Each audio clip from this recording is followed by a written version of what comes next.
I'm learning something very interesting about pee drinking or urine therapy, an ancient Ayurvedic custom. What are its benefits? Why would anybody want to do something like that? Why go to the trouble? Because it is a certain amount of trouble to change your way of life, especially if you obsess over it like I do. Because I want to prevent my cramping feet from cramping up on me in the middle of the night when I'm sleeping, regardless of the amount of stress I induce on my feet by spending too much time in the supermarkets, pushing a heavy shopping cart around. I can wear a back brace to prevent back trouble, but I cannot prevent my feet from cramping up in the middle of the night in the deepest of sleep unless I drink my pee. Now, besides that benefit, preventing that from happening, there's other benefits such as moderation in what we consume, what we eat and drink. If you drink your pee all day and all night, all of it, it's very hard to overdo the consumption of anything else. And pee can't hurt us. It comes from ourself. The only thing that hurts us is when we eat too much rich diet. In fact, I noticed that I can get a head cold from too much rich diet now that I'm drinking my pee. So I include ginger in it, and that prevents that from happening. I include citric acid powder because I don't want to make my knuckles raw and waxy from juicing too many lemons. That's all lemons have. They don't have a whole lot of vitamin C. Everybody likes to tout the vitamin C content of lemons, but if you actually look it up, instead of touting that wise aphorism, which is not so wise because we don't bother to double check what we hear people say, we just assume it's true because everybody says it's true, but it turns out that there's more vitamin C in a bowl full of mung bean sprouts or raw bell pepper, than there is in lemons. It's mostly citric acid that's in lemons, and citric acid powder is used as a preservative when you're canning fruits and vegetables. If it doesn't have enough acidity, the fruit or vegetable does not have enough acidity, you add citric acid. And the easiest way to do that without adding volume to the food is to buy citric acid powder. It's sold in the aisles of foodstuffs for kosher kitchens, if you're keeping kosher. So it's a very common item, and you can buy it on Amazon very cheap, 5 pounds for just, a few bucks. So I add, that's the first most important thing to add to pee, because pee is very alkaline, and it fizzes. It brings out the bicarbonation, comes to the top and surfaces when you add citric acid powder. Even more fizzy occurs if, in addition to citric acid powder, you add sugar. And it has to be raw sugar. I found out turbinado, raw sugar. Anything else is disgusting for the pee to be tasty. So I'm basically making lemonade out of it, and sometimes I add ginger if I start getting the sniffles. And now I'm starting to add diatomaceous earth food grade powder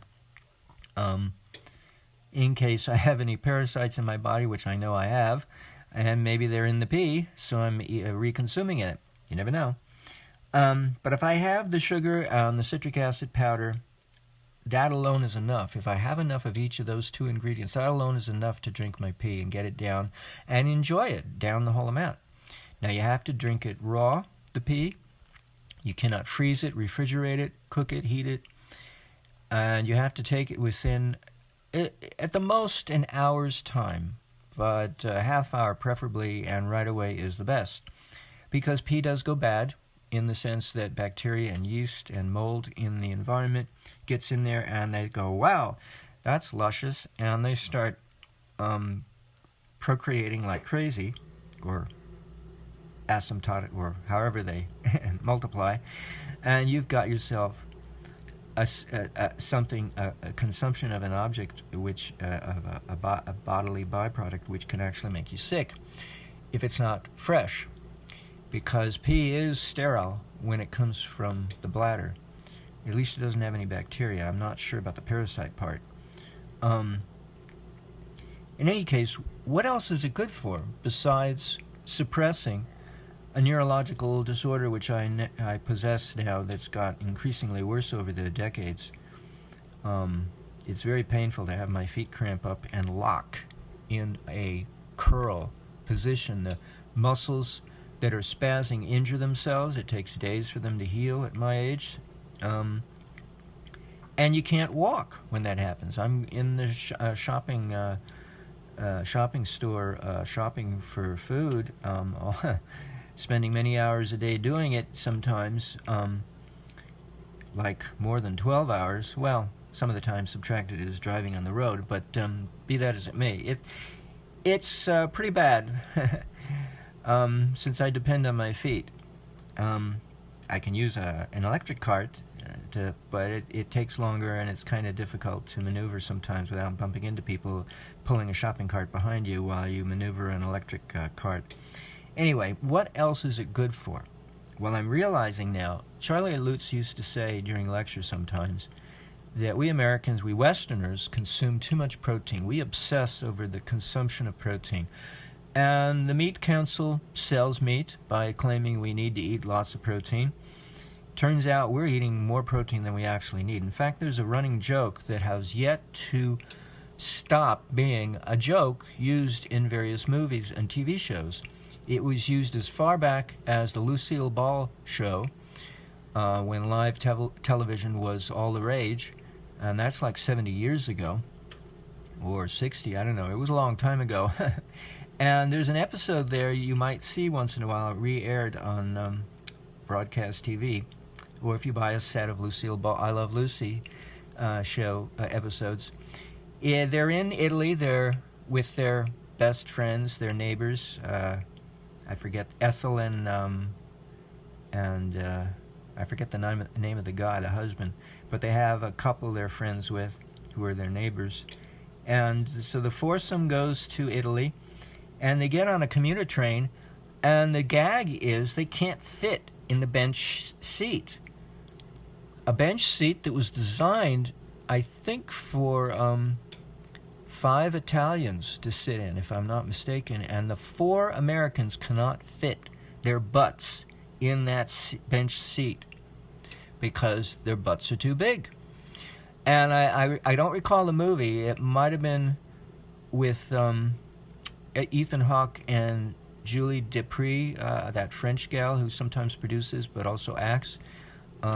Meet You at Sunset or Meet You at Sunrise or Again at Sunrise. It's a series of movies. I can't remember if it's that one or some other movie, but that gag was used in modern times. So I've seen that gag used twice. So it's well known Americans are fat, basically, and Europeans are not. And it must be the Meat Council because they're pushing protein, animal protein, like crazy. And, of course, vegans are well aware of this. That's the only reason why I know about it. Pay attention to these things. That we eat too much protein, and our meat industry is subsidized. So we get various diseases associated with the overconsumption of beef that other times, 100 years ago, we did not have that problem because it was not subsidized by our government. A lot of industries, the orange industry is subsidized. The orange farmers are subsidized to plow their oranges under the ground and destroy a large part of their crop in order to keep the prices up. They're actually subsidized to do that. So there's a lot of government subsidies causing a lot of weird behavior that doesn't make any sense from a humanitarian point of view. Food, why would you want to destroy the very food you went to the trouble and expense to create, to help Mother Nature create? Why would you do that? Because you can, because it's profitable. And meat is heavily subsidized. My grandma, she was born around, I want to say, the 1890s, I think. Might have been the 1880s. Her parents, when she was living in a little shtetl in Russia called potachi, pottage, pottage, potachi, because potachi, but they renamed the everybody in the town who lived in that town Gorelick. And so if you meet somebody called Gorelick, you know they're from Potachi, Russia, because it's outside of Minsk, Minsk-Gubednya. It's because the town burned down twice, and they used buckets, little thimbles of water to try to put but the whole place was little shacks. It was a shanty town, basically. It all burned down twice. But it was a tourist trap. The people from Minsk would come in the summertime to fatten up for the winter because of all the fresh fruit and fresh fish in the streams nearby. They were known for their orchards. And my grandma was the cowgirl. She took the cows out to pasture and brought them in at night, and she drank and washed her face in the milk, and it made her complexion beautiful. But her parents were the only ones who got the chance to eat meat. Once a week on Shabbos, if they were lucky, and only a small piece at that. The children all slept on wooden benches, and the parents got to sleep in the feather bed, because there was only one bed in the house. So they were very poor, and it shows how scarce meat can be. The Hunza Kuts living up in the Himalayas, or the foothills of the Himalayas, they don't get much meat in their diet, so they eat lots of dairy. And that's what, I can't remember if my grandmother ever said she had chickens, but they had a lot of dairy, more than they needed, and fish and fruits. Anyway, so meat, under normal conditions wherein there is no government subsidy to support the meat industry, meat usually becomes very scarce. It's not like it is today, ubiquitous. We literally are swimming in the stuff. We have so much of it. And we have, according to vegan studies, we have a lot of diseases that are based on excessive consumption of meat eating that was never prevalent prior to a century ago. We had other problems, children died, sometimes of starvation. But you can die of starvation regardless of how much meat you consume, because starvation is across the board. Kwashiorkor is not a protein deficiency, as it is often touted because of the strength of the meat union. It is simply a starvation disease of calories. You will get kwashiorkor simply from not eating enough calories. This is a vegan study. It has nothing to do with the specific depravity of not getting enough meat in your diet. That is bullshit. But hey, don't take it from me. Look it up yourself. Anyway, so what else is pea drinking good for? Well, it moderates my consumption of protein because it's rich in protein. It's full of urea. And it turns out we really don't need much protein. The problem is we've got this gluttonous sensory device in our brain that we've hooked into now that we can eat whatever we want in any consumption quantity that we want. And so we just go hog wild. So it's not merely the meat council's fault for encouraging us to overconsume animal protein. It's our own fault mostly, and they're taking advantage of our weakness for wanting to eat lots of animal protein. We're suckers for it, and they take advantage of that vulnerability because it hits some center in the brain that we go, oh wow, I feel really good, I eat all this animal protein, so how can the animal meat council be wrong? Because I feel so good at eating it.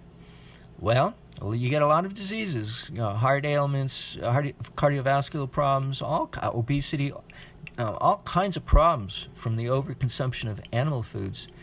And oddly enough, we are an animal. We're a mammal. Our body is, at any rate. And pea is a byproduct. It's a food byproduct of the animal. They sell cow urine in India in glass bottles.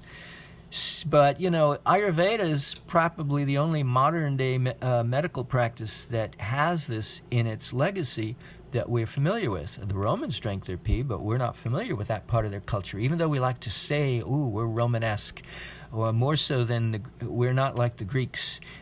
Some of us like to think we're more Grecian, but for the most part, our government and whatnot is Roman-based, but we don't think about them having drunk their pee. But pee drinking, especially if you take it far enough, there's a lot of nitrogen in pee in the form of urea, and wouldn't you know it, it prevents a person from overconsumption of protein. Can you beat that? So I'm finding myself not eating a whole lot of protein in my diet anymore. You know, like nut butter.